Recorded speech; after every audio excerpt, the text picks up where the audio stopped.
여러분 안녕하십니까? 뉴스투데이 제주입니다. 제주에서도 어제부터 마스크 오부제가 시작됐습니다. 마스크 공급량이 늘어난 데다 소비자들이 지역과 요일별로 분산되면서 혼잡은 줄었지만 소비자들의 불만은 여전했고 판매 시간도 제각각이어서 혼선을 빚었습니다. 조인호 기자가 보도합니다. 마스크 오부제가 시작된 제주시내 한 약국입니다. 출생연도의 끝자리가 1이거나 6인 손님들에게 공적 판매 마스크를 판매합니다. 21년생이시니까 2장 나가는 거, 2장 이거 다 같이 계산해드려요. 공적 마스크 1,500원씩 2장, 3,000원 같이 만두 1,300원 계산할게요. 약국에서 살 수 있는 공적 판매 마스크입니다. 일주일에 한 번, 2개까지 살 수 있고요. 반드시 신분증을 제시해야 합니다. 이미 다른 약국에서 산 사람은 전산 시스템에 기록돼 일주일 동안은 다시 살 수 없습니다. 아까에서 구입하셨네. 아, 그건 안 되는 거? 아, 나 몰라. 아까 언니가 얘기하니까. 네, 다음 주에 또 구입하실 수 있으세요? 마스크 오부제 첫날 제주 지역에는 지난주보다 2.5배 늘어난 마스크 7만 9천여 개가 공급돼 90%가 약국에서 판매됐습니다. 소비자들이 동네 약국 290군데에 요일별로 분산된 데다 약국별 판매량도 250장으로 2배 이상 늘어 큰 혼잡은 없었지만 반응은 엇갈렸습니다. 워낙 수요가 많으니까 이렇게라도 해서 골고루 나누겠다고 그러는 거니까. 그리고 이러면 조금 많이 필요 없는 거 사는 사람들도 덜 사지 않을까요? 날짜 맞춰 다 생업에 종사하는 사람들이 그때 맞춰서 간다는 것이 아주 불편하죠. 개수도 지금 일주일에 두 장까지거든요. 네, 2장. 그것도 부족해요. 약사회가 오후 5시로 판매 시각을 통일했지만 일반인들에게는 사전에 공지하지 않은 데다 그마저도 지켜지지 않아 혼선이 잇따랐습니다. 오늘 아침에 너무 일찍 왔어. 그 사람이 10시, 11시인가 11시 반에 왔어요. 그러니까 갖고 있자니 그냥 사람도 오니까 그냥 판 거예요. 사람도 오는 그냥 허탕칠 수 없잖아요. 마스크 공급이 약국으로 집중되면서 농협과 우체국의 판매량은 한 곳에 100장으로 크게 줄었고 중복 구매 확인 시스템이 갖춰질 때까지 하루에 1인당 한 장씩만 팔기로 했습니다. MBC 뉴스 조인호입니다. 네, 앞서 보신 것처럼 마스크 구하기가 여전히 어려운 상황입니다만 나보다 더 필요하고 더 어려운 이웃들에게 마스크를 기부하는 손길도 이어지고 있습니다. 아이들과 직접 마스크를 만들어 기부하기도 하고 어렵게 구한 마스크를 이웃을 위해 기꺼이 내놓기도 하는데요. 김항섭 기자가 보도합니다. 엄마랑 아이들이 함께 모여 첫 마스크를 만듭니다. 엄마가 원단을 모양대로 자른 뒤 재봉틀로 박음질까지 하면 제법 모양을 갖추고 이후 아이들이 끈을 끼우면 바이러스를 막아줄 마스크 탄생. 정전기 필터까지 붙여 성능까지 신경 썼습니다. 김민아 씨 가족은 이렇게 꼬박 사흘 동안 만든 마스크 31장을 최근 아동 양육시설에 전해달라며 주민센터에 기부했습니다. 고일권에 있는 친구들은 마스크를 사러 가지 못하니까 마스크를 기부하고 싶어서. 사정이 허락하는 대로 아이들과 함께 마스크를 만들어 어려운 이웃들을 위한 기부를 이어나갈 작정입니다. 이제 많이 만들 수는 없으니까 지역사회 노인이나 조금씩 필요한 데 좀 보내볼까 싶습니다. 제주시 환경면사무소에도 사랑의 마스크가 전달됐습니다. 이 마을에 사는 한 주민이 자신이 운영하는 음식점 직원들과 어렵게 구한 마스크 300장을 면사무소에 기부했습니다. 끝내 자신의 신원을 밝히지 말아달라는 기부자는 농촌 지역 어르신들이 마스크를 구하기 어려운 사정이 안타까워 기부를 결심한 것으로 전해졌습니다. 어르신들이 아침부터 일찍 나와서 이제 기다리시고 하는 게 좀 저희가 보기 좀 안타깝고 이래서 기부된 마스크는 마스크를 구하기 힘든 혼자 사는 노인들과 어려운 이웃들에게 전달될 예정입니다. 마스크를 구해서 나눠드렸으면 좋은데 그렇게 하지는 못하는 상황입니다. 기초생활수급자이면서 장애인, 그다음은 기초생활수급 대상자 이렇게 공급할 계획입니다. 기업들도 코로나19 위기 극복을 위해 성금을 모아 기부하는 등 코로나19로 어려운 이때 훈훈한 마음들이 연일 이어지고 있습니다. MBC 뉴스 김항섭입니다. 코로나19 여파로 제주 4.3 추념식도 축소 봉행될 전망입니다. 4.3 희생자 유족회는 최근 내부 논의를 진행한 결과 코로나19 사태가 지속될 경우 올해 4.3 추념식 행사를 간소화하는 방향으로 가닥을 잡고 이 같은 의견을 제주도에 제출할 계획입니다. 이에 따라 유족회 산하 26개 지회별로 그동안 참가자들을 위해 버스를 동원했으나 올해는 이를 하지 않기로 했으며 지회별 천막과 도시락 준비 등도 하지 않기로 했습니다. 또 오는 4월 2일 예정됐던 전야제와 4.3 특별법 제정 촉구를 위한 궐기대회도 취소하기로 했습니다. 제주도는 4.3 희생자와 유족이 추가로 신고할 수 있도록 제주 4.3 특별법 시행령 개정을 정부에 건의했다고 밝혔습니다.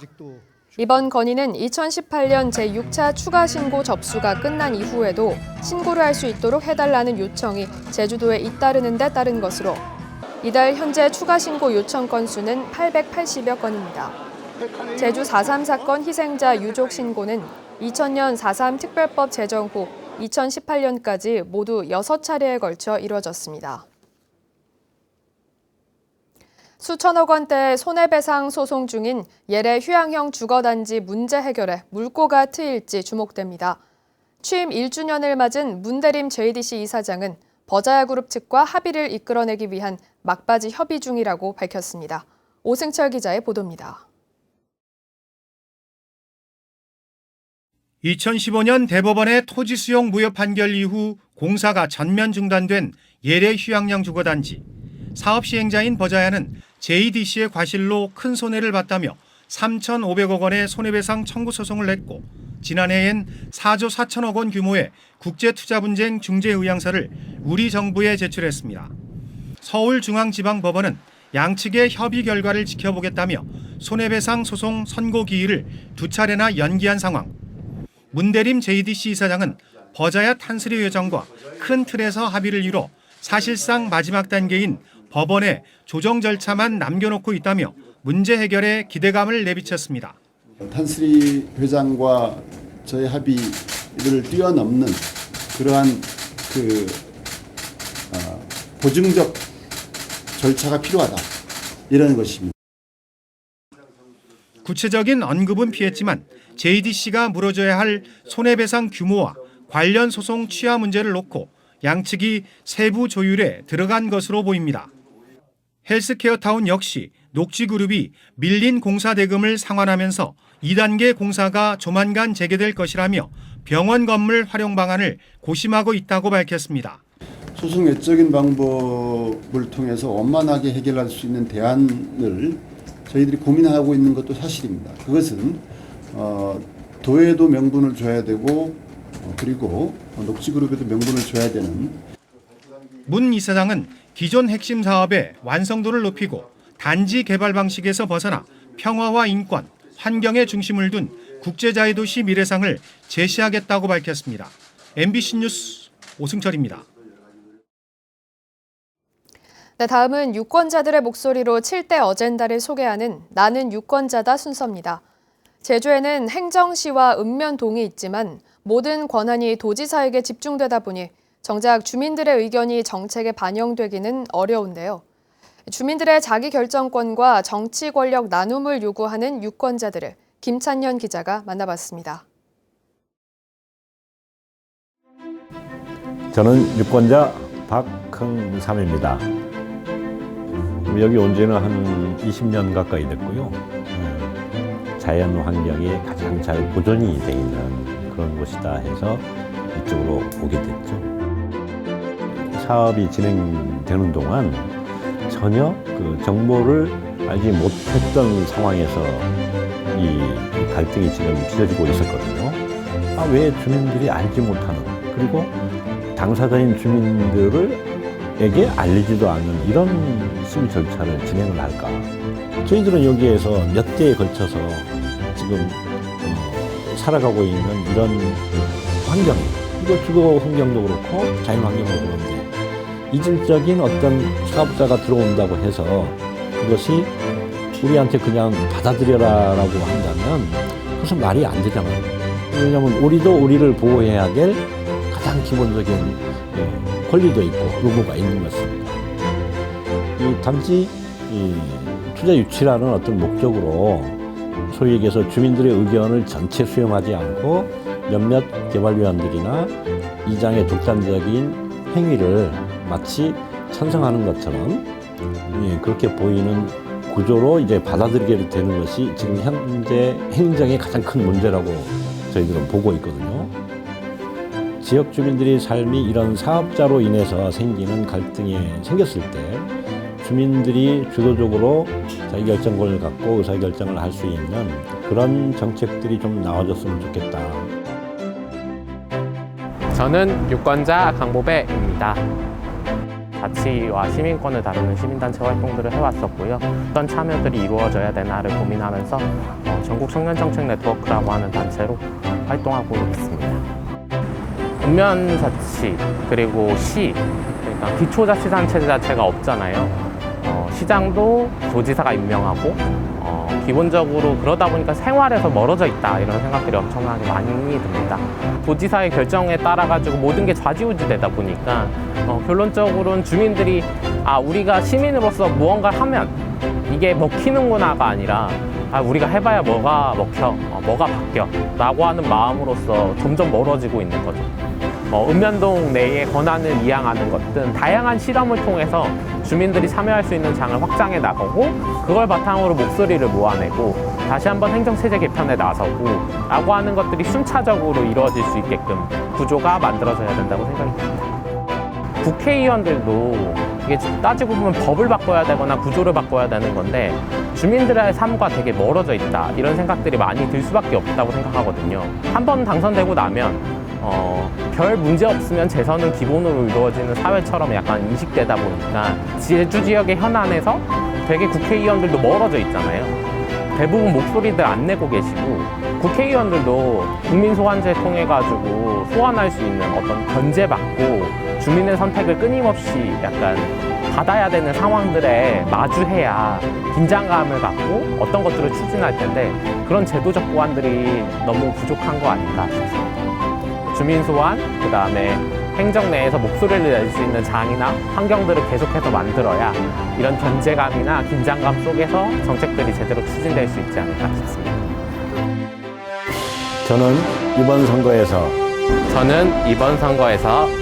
행정 하향적인 정책보다 주민 상향적인 정책을 중시하는 주민들에게 미래를 그릴 수 있도록 자신의 권한을 나누는 후보를 뽑겠습니다.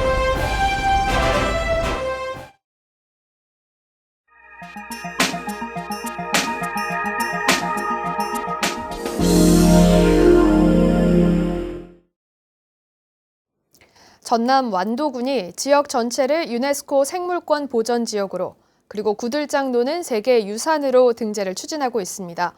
개발보다는 청정 이미지를 살려서 해양 치유 산업 등 미래 경쟁력을 키우겠다는 전략입니다. 목포 박영훈 기자가 보도합니다. 모래에 부딪히는 파도 소리가 심리를 간다는 해수욕장. 백사장엔 껍데기가 비단처럼 아름답다는 비단고둥이.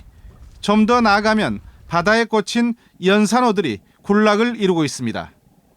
깨끗한 환경의 지표 생물들입니다.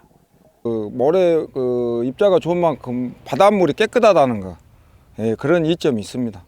완도군이 265개 유무인도를 포함해 군 전체를 생물권 보전 지역으로 등재하기 위해 나섰습니다. 다음 달 한국위원회 심사를 통과하면 오는 9월 유네스코 본부에 신청서를 제출합니다. 청산도 구들장로는 세계 유산으로 추진합니다. 유네스코가 선정하는 보호지역 중 2개를 동시에 추진하는 건 청정 이미지를 지역의 미래 경쟁력으로 보고 있기 때문입니다. 청정 이미지라는 그런 이미지가 있는데 한층 더 높일 수 있는 계기가 되고 안도에서 나오는 특산품 여러 가지 제품에 그 상표를 부착하면은 해양치유산업, 국제해조류 박람회 등의 가치도 상승시킬 것으로 보고 내년 상반기 생물권 보존지역 우선 등재를 목표로 하고 있습니다. 국내에서는 설악산, 제주도, 신안 다도해, 거창군, 순천시 등 12곳이 현재 생물권 보존 지역으로 지정돼 있습니다. MBC 뉴스 박영훈입니다.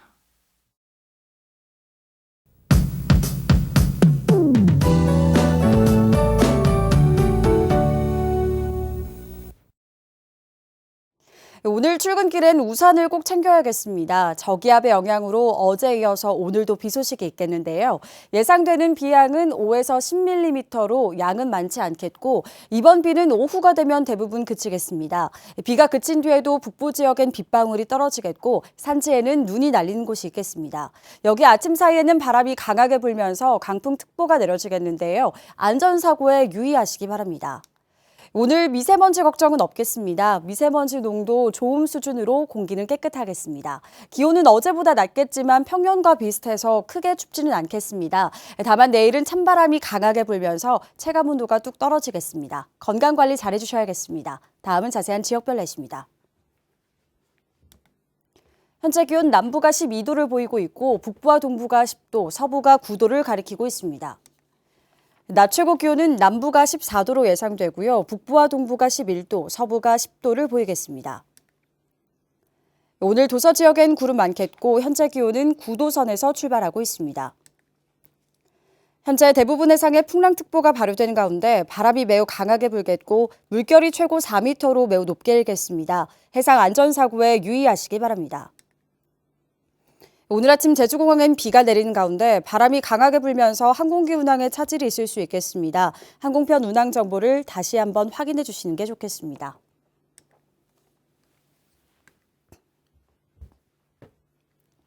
주간 날씨입니다. 이번 주는 대체로 맑겠고 평년과 비슷한 기온 보이며 큰 추위는 없겠습니다. 내셨습니다.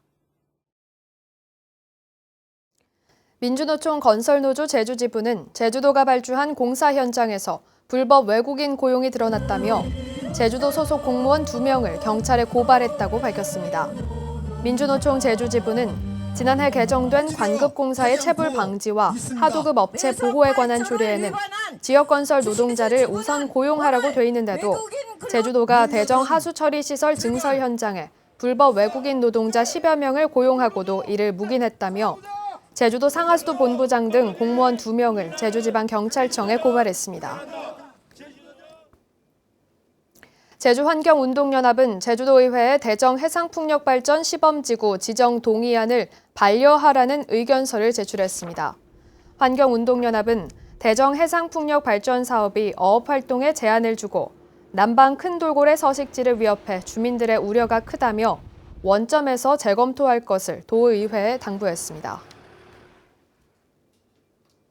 코로나19 확산 우려에 따라 제주대학교가 비대면 수업을 진행합니다.